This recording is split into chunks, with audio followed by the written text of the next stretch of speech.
Welcome back to another episode of Calmly Tuned. Today we are going to talk about muesli bath. I have heard stories about how a muesli bar could be a lifesaver for a lot of healthcare workers during their long hours shift. It's also quite popular or even a staple in many Western kids' lunch boxes. When I type in muesli in the Oxford Dictionary, it says that muesli is a mixture of uncooked grains, dry fruits, and nuts eaten with milk as part of the first meal of the day. You would have thought that the majority of a muesli bar would be a mixture of oats and grains. These paint are pictures of wholesomeness and healthiness. If you look at the muesli bar package, they often have oats, fruit, and the background color or the general vibe of the package. It's often quite wholesome, healthy. If the product's main target audience is kids, it often have vibrant color or fun stuff on the boxes. I remember back in high school when I joined a training group for running, everyone would be talking about diet and go into very specific details of the food that they eat. And it was at that point I started to realize muesli bars could be a good idea for a snack. But now, after researching what actually is in the muesli bar, I doubt that more and more. So, if you think about a single muesli or oat bar, how much of the bar would you assume to be just oat or muesli? 80%? 90%? I categorize the muesli bar into three tiers. Muesli bars in the top tiers have at least 50% of oat or muesli. The second tier is mid-range and has at least 40% of oat or muesli. The bottom tier is the rest of whatever products that don't fit into the tier above them. I was trying to find the highest percentage of oat or muesli in a single bar in current supermarket, but I can only find one with 60%. They are from the Nature Valley. The first thing you will notice on the package is the word 100% whole grains oat. When I read this, my brain goes, oh, I'm eating this bar that is 100% made out of whole grain oats. This sounds bloody healthy to me. Nothing wrong with a 100% oats bar. But if you think deeper, what does that actually mean? So, 100% whole grain oat only and simply means however much of the oat they use in that bar is 100% whole grain oat. It doesn't mean that the bar is 100% made out of whole grain oat. Now, if you look at the ingredient, it said 60% of whole grain roll oat. Okay, this is much clearer. It means that 60% of this bar is whole grains roll oat.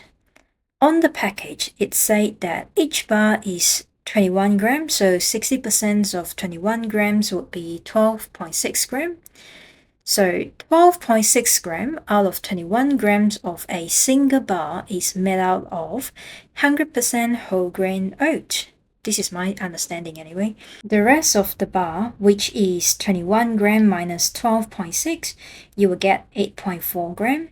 This means you are eating 8.4 grams of a combination of sugar syrup, flavor, or whatever is listed here.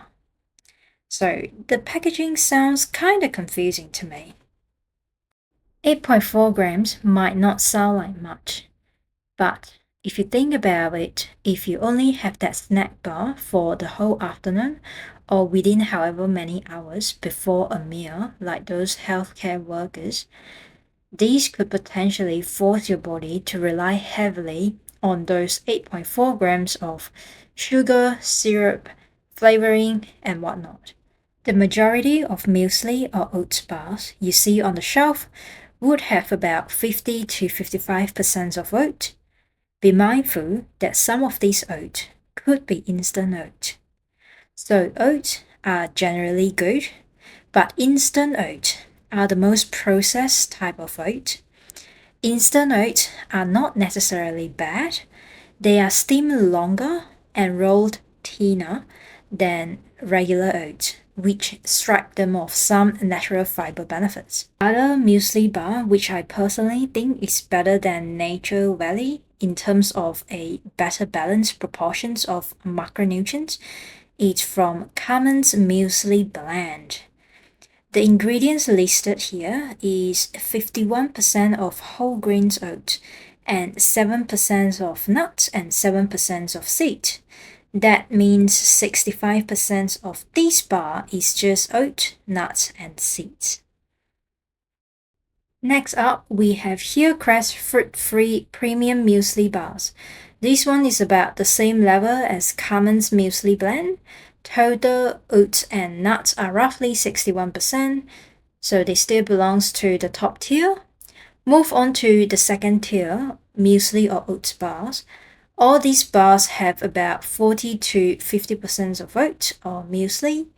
One of the examples is Koja. The drawback for this muesli bar is its sugar content. It is fairly high compared to the others, but I like that the ingredients are quite simple and straightforward. It is quite easy to find second tier muesli bars. Most muesli bars actually falls into the second tier rather than the top tier. Ironically, the bar that targeted kids is often with a lower percentage of oat or muesli. For example, this one from Kellogg's, the LCM Kaleidos Rice Bar. It has 30% white rice and 70% of, well, you know something? Another one is this Nutri-Grain Bar. Looking at the package, saying that it is made with corn, oats, and wheat with a layer of chocolate. Sound tasty. From reading this, I would assume that this is a bar made with corn, oats, and wheat with a layer of chocolate. Now let's go to the ingredient. So, only 34% of this bar is cereals. So cereals in this bar means a combination of wheat, oats, maize, and rice flour.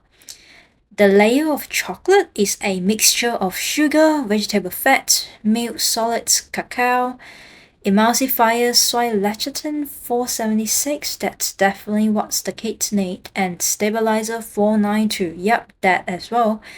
The exact percentage of the cacao beans used to make the chocolate just seem quite vague to me. I have no idea what's the exact percentage of the cacao beans I would consume from this bar. Also, the whole grain cereal percentage is not listed. So the type of oats that was used in this bar is quite unclear to me. So far, we know that 30 to 60% of these bars are oat or muesli. What about the other 40 to 70%? It's mainly syrup, honey, all sort of sugar, glucose invert sugar, fructose glazing agents, and a lot of numbers. I'm sure without going into too deep of the structures and impacts of what these ingredients are, they sound like very well adjusted ingredient as a food item. For example, the sugar part potentially causes cavities, diabetes, and all sort of health issues. They are also ingredients with numbers. The number part sounds fun and exciting, quite mathematical as a food item. I was curious why all these bars cannot reach a higher percentage of oats and muesli. After reading some of the articles, this is what I get.